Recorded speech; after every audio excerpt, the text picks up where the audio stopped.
સુરત જિલ્લાના માંડવીના પાતલ ગામનો ડેપ્યુટી સરપંચ અને સાલૈયા બેઠક તાલુકા પંચાયતના કોંગ્રેસના સભ્યને પંચાયત વિપક્ષ નેતા શંકર ચૌધરી લાંચ લેતા ઝડપાયા હતા. જમીન લેવલિંગ કરવા માટે ગ્રામ પંચાયતમાં ઠરાવ પાસ કરાવવા 1.5 લાખની માંગણી કરી હતી. ફરિયાદી પાસે રકઝકના અંતે 80,000ની માંગણી કરી હતી. તાપી એસીબીએ અગ્રેશ્વર મહાદેવ મંદિર પાસે 35,000ની લાંચ લેતા રંગે હાથ ઝડપી પાડ્યા છે.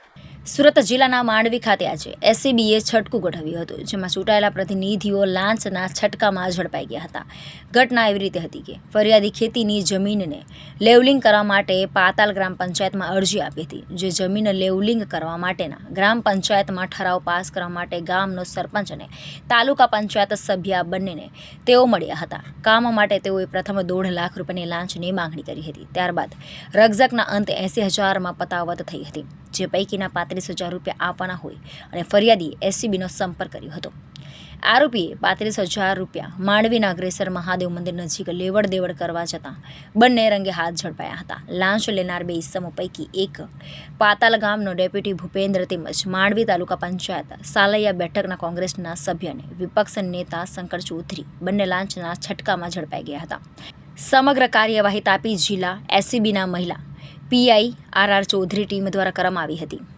ગત રોજ એસીબીમાં ફરિયાદ મળેલી કે પાતાલ ગામ પંચાયતમાં એક ખેડૂતની ખેતીની જમીન એ લેવલિંગ કરવાના જે ઠરાવની જરૂરિયાત હતી એ ઠરાવ આપવાના અવેજ પેટે પાતાલ ગ્રામ પંચાયતના ડેપ્યુટી સરપંચ ભૂપેન્દ્રભાઈ તેમજ સલૈયા તાલુકા પંચાયત સદસ્ય શંકરભાઈ આ બંને જણાએ એકબીજાના મેળાપીપણાથી આ કામે ફરિયાદી જોડેથી રૂપિયા 80,000ની માગણી કરેલી અને ગતરોજ રૂપિયા 35,000 એ સ્વીકારતા પકડાઈ ગયેલ છે અને તેઓ વિરુદ્ધ કાયદેસરની કાર્યવાહી કરવામાં આવેલી છે.